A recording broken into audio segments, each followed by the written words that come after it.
রান্নাবাটির পক্ষ থেকে সকল দর্শক বন্ধুদের স্বাগত জানিয়ে শুরু করছি আজকের রেসিপি ফুলকপির দারুণ স্বাদের কচুরি বা গোবি কচুরি। যাই বলুন না কেন খেতে কিন্তু অসাধারণ হয়। দেখুন কি সুন্দর ফুলেছে, আর ভেতরে কিন্তু একটা না দুটো না তিনটে লেয়ার পড়েছে। প্রত্যেকটা লেয়ারই কিন্তু অসাধারণ। এই দুটো লেয়ার তো পুরে ভর্তি, আর ওপরের একটা লেয়ার যেটা কিনা খুবই ক্রিস্পি। এই যে ওই ওপরের লেয়ারটা দারুণ ক্রিস্পি হয়েছে। তো চলুন আর বেশি কথা না বাড়িয়ে দেখে নিই প্রথমে কি করেছি। এর জন্য প্রথমেই নিয়ে নিয়েছি ময়দা। বড় চামচের 3 চামচ পরিমাণে ময়দা নিয়ে নিচ্ছি এখানে। আর নিয়ে নিচ্ছি 1 চামচ পরিমাণে সুজি। এবার এর মধ্যে দিয়ে দিচ্ছি পরিমাণ মতো চিনি আর পরিমাণ মতো নুন। চিনি আর নুন দেওয়ার পর দিয়ে দিচ্ছি সাদা তেল ময়ানের জন্য। 3 চামচ মতো সাদা তেল দিয়ে দিলাম। চাইলে এর থেকে সাদা তেলের পরিমাণটা বাড়াতে পারেন, তবে এর থেকে কম দিলে কিন্তু ময়ানটা ঠিক ভালো হবে না। এবার ভালো করে ময়ান দিয়ে নিতে হবে যতক্ষণ পর্যন্ত না হাতে দলা পেকে আসছে, আবার নিজের থেকেই ভেঙে যাচ্ছে ময়দাটা, ততক্ষণ পর্যন্ত ভালো করে ময়ান দিয়ে তারপরে জল দিয়ে নিতে হবে। জল দিয়ে এবার মাঝারি মানের একটা ডো তৈরি করে নিতে হবে, যাতে খুব বেশি শক্তও না হয় আবার একেবারে নরমও না হয়। মাঝামাঝি মানের একটা ডো তৈরি করে নিচ্ছি।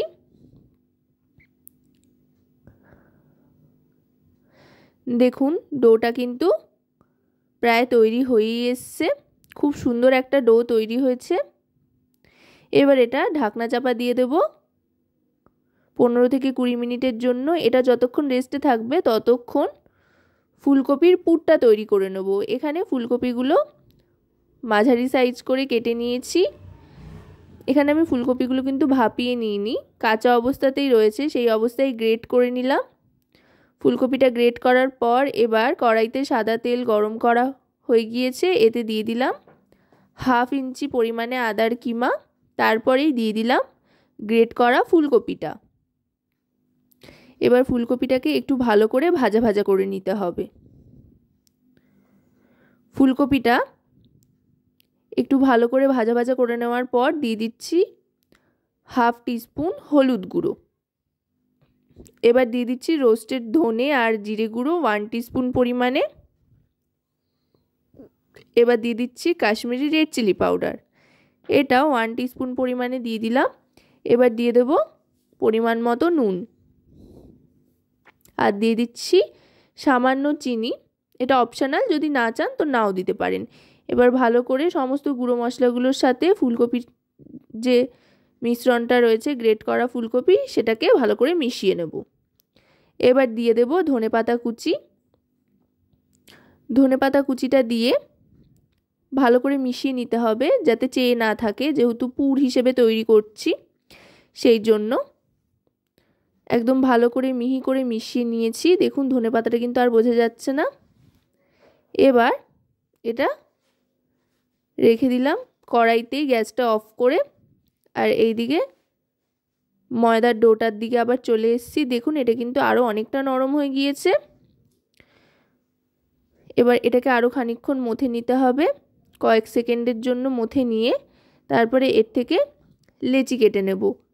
হাতে একটু তেল মেখে আরেকবার মথে নিচ্ছি, এতে করে কিন্তু অনেক বেশি সফট হয় আর খুব সুন্দর একটা টেক্সচার আসে। এবার মিডিয়াম সাইজ করে লেচি কেটে নিচ্ছি, যেহেতু কচুরি বানাবো সেই জন্য কচুরির মতো করেই লেচিগুলো কাটছি।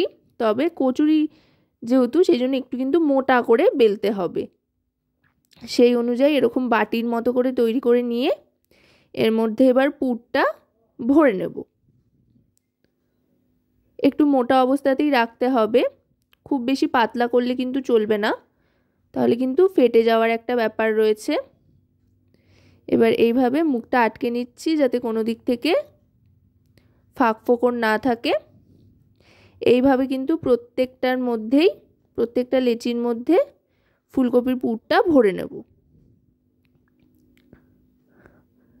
আর দেখতে হবে চারদিক থেকে যাতে একেবারে মসৃণ থাকে, তাহলে কিন্তু বেলতেও অনেক সুবিধা হবে আর ফেটে যাওয়ারও কোনো রকম সম্ভাবনা থাকবে না। এবার বেলা শুরু করছি। বেলার সময় কিন্তু অবশ্যই তেলের ব্যবহার করবেন। আটা বা ময়দার গুঁড়ো ব্যবহার করলে কিন্তু সমস্যা হতে পারে। দু পিঠটায় আগে ভালো করে তেল মাখিয়ে নিয়ে এবার বেলার সময় কিন্তু আর এপিট ওপিট করলে চলবে না, এক পিঠে রেখেই বেলতে হবে, তাহলে কিন্তু কচুরি খুব সুন্দর ফুলবে। আর যেহেতু সুজি দিয়েছি একটা ক্রাঞ্চিনেসও আসবে, অবশ্যই কিন্তু সুজির ব্যবহারটা করবেন। ব্যাস, আর বেলবো না, এরকম সাইজেই রাখবো। কচুরি সাধারণত এর চাইতে বড় কিন্তু হয় না। এবার তেলে ছেড়ে দিচ্ছি। সাদা তেল গরম করেই রেখেছিলাম, এটা মিডিয়াম টু লো ফ্লেমে। এবার কচুরিটা দিয়ে দিলাম। এবার কিন্তু গ্যাসের ফ্লেমটা আস্তে আস্তে একটু একটু বাড়িয়ে দেব, মিডিয়াম ফ্লেমে ভেজে নেব। আশা করব রেসিপিটি আপনাদের খুব ভালো লাগবে। যদি রেসিপিটি আপনাদের ভালো লাগে তাহলে অবশ্যই রান্নাবাটি চ্যানেলটিকে সাবস্ক্রাইব করে লাইক, শেয়ার, কমেন্টের মাধ্যমে আমাদের পাশে থাকবেন। আর পাশে থাকা বেল আইকনটি অন করে দেবেন সবার আগে সমস্ত রকম নতুন নতুন রেসিপির ভিডিও পাওয়ার জন্য। আর যদি রেসিপিটি আপনারা আমাদের ফেসবুক পেজ থেকে দেখেন তাহলে অবশ্যই রান্নাবাটি ফেসবুক পেজটিকে ফলো করার অনুরোধ রইল। দেখুন কথায় কথায় কিন্তু খুব সুন্দর ফুলকপির কচুরি বা গোবি কচুরি ভাজা হয়ে গিয়েছে। এবার সার্ভ করে খাওয়ার অপেক্ষা।